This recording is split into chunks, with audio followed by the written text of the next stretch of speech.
Hello po, greetings mga kababayan. Harinawa sa mga oras na ito, sama kayo naroroon, kayo ay nasa mabuting kalagayan, sampu ng inyong mga mahal sa buhay, no? And I hope all is well, no? Sa inyo at sa ating lahat, no? Mga kababayan po natin, lalo na po sa ating mga viewers at mga subscribers po natin. Alright, marami pong salamat. O bago tayo magpatuloy, I would like to make this announcement. Good news po ito. Ang Batas Pinoy po ay meron na po tayong Facebook account, no, Facebook page po natin, in view of the in response of the incessant uh, request po ng inyong mga borrowers, I'm sorry, mga ating pong mga viewers po natin, no, na magkaroon po tayo ng Facebook account upang sila din po o lalo na yung mga viewers po natin, subscribers na meron silang Facebook account, di makapalo din po sila, no, sa mga pinag-usapan po natin, no, sa ating programa at perhaps they could have also the chance na makipag-chat din po sa atin, no. At marami po tayo pang karagdagan po tayong platform kung saan ay maaari nating mabigyan ng kasagutan ang mga katanungan po, no, at makapagbigay po tayo ng legal na impormasyon o kaalaman sa ating mga viewers, sa ating mga followers, no, sa subscribers po natin. Okay? So, paki-spread out po yung good news nito, no? Para naman po ay mabigyan po ninyo ng suporta at buhay po ang ating bagong page po sa Facebook, okay? So, paki-spread po yung magandang balitang ito, no? And I hope to see you there and also, no, doon sa Facebook platform po natin. Marami pong salamat. All right? So, okay, I would like also to thank our viewers, subscribers po natin, no? Mga likers po natin sa ating mga videos po natin. Thank you very much sa inyong suporta.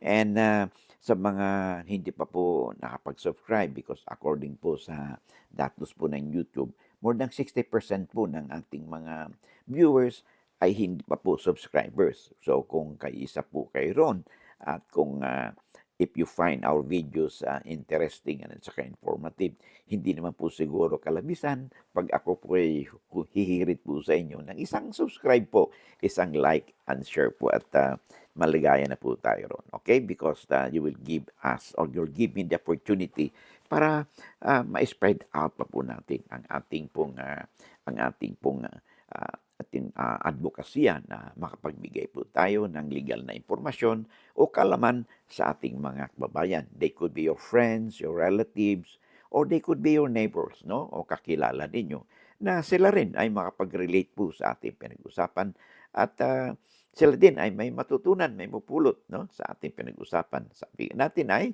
lamang na ang may alam sa batas. All right, let us now proceed sa ating episode, no, sa programang ito. All right. Ang sulat po sa atin, ang bigyan po natin ng daan ay ang sulat po sa atin ni Karen Paco. All right, 1622. Sabi niya dito, "Hi po attorney, may tanong lang po ako. Pwede kaya naming mabawi yung titulo ng lupa namin na sinangla ng kinasama ng kapatid ko at pinalitan yung pangalan ng titulo sa pangalan niya, imbis na sa kami magkakapatid ang co-owner. Sinabi niya na iisa lang daw ang anak ng father ko at siya daw ay anak daw siya sa labas ng mother ko. Maski hindi po totoo na kapatid namin siya. Tinakot nila ang kapatid ko at kinakasama niya yung tatay ko noong hindi pa siya pipirma, paalisin siya sa bahay namin. Sa process na po yun na papel, na process na po yun na papel sa Register of Deeds. At yun po nakita ko siya na yung may-ari ng lupa at bahay namin. Pwede po bang mabawi yung titulo at tanggalin ang pagkapangalan niya doon? Ano po ang pwedeng gawin? Alam mo, itong kaso na ito is really a clear case of nagkaroon po talaga ng fraud, no? Ang tawag niyan panloloko of deceit kung tawagin natin and irregularities in the transfer conveyances of this property. So yes, maliwanag base sa kwento mo na meron pong paglabag sa batas ang naisagawa ng sinasabi ninyong kinakasama ng inyong kapatid.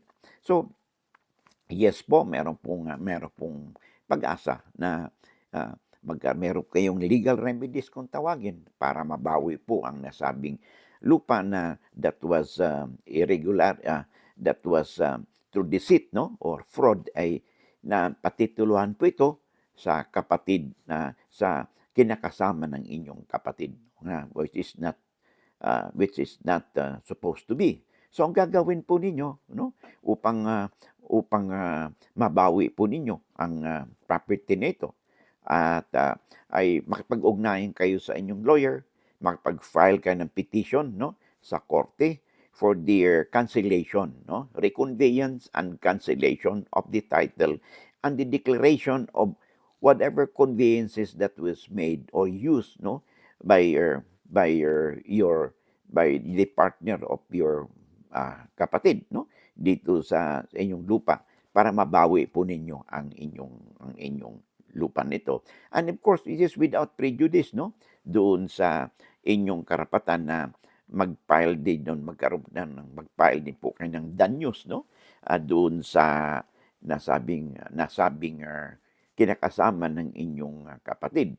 At dahil ito'y mayroong fraud or irregularity, ay possible to, maliwanag na nagkaroon ng bukod sa fraud, misrepresentation, nagkaroon ng falsification of public documents. So marami pong ikakaso dito, At eventually, mapadeklara po ninyo sa korte na magkaroon ng reconveyance. Ibalik po sa inyo ang inyong lupa at bahay at ma-declare po as null and void yung ginawang mga dokumentong ginamit para lamang maipalipat sa pangalan ng titulo ng lupa sa kinakasama ng inyong kapatid. And of course, maaaring papasok dito po ang estapa, falsification of public documents, And of course, yung civil liabilities po, danyos na maaaring ipapataw doon sa kinakasama ng inyong kapatid.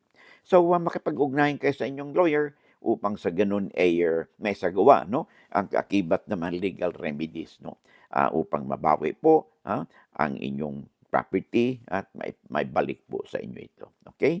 So, maraming salamat. Okay? So I hope nabigyan po natin ng linaw ang katanungan sa atin, ang concern sa atin ni Miss Karen Paco. Okay?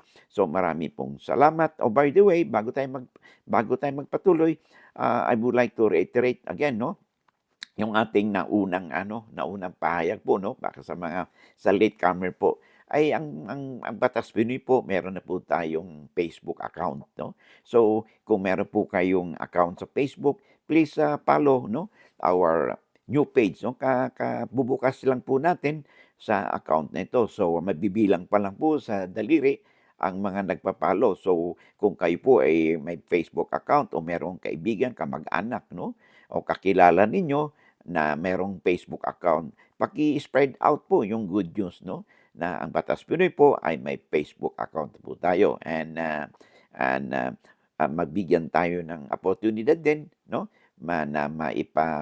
mapalawig pa natin ang ating advokasya na mapapagbigay po tayo ng legal na impormasyon o kaalaman sa ating mga kabayan. And they could be your friends, your relatives, or your neighbors, o inyong kakilala.